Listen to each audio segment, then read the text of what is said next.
Downloaded the game, excited to play, but boom! Visual C++ error. Game won't launch. No worries. I opened Google and searched Tech Power Up Visual C++ Runtimes. Clicked on Downloads, found all-in-one redistributable, and picked the best server.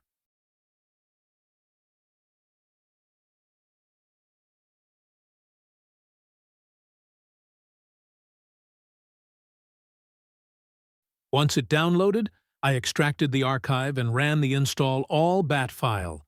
Let it install everything.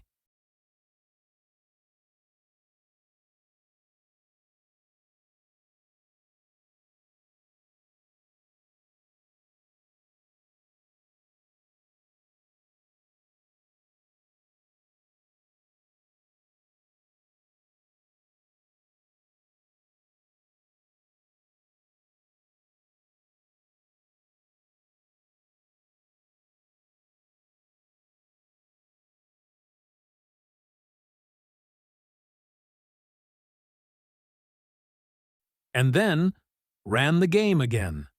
This time, it worked perfectly. No more errors. Fix your game errors fast. Follow AnkerGames for more tips.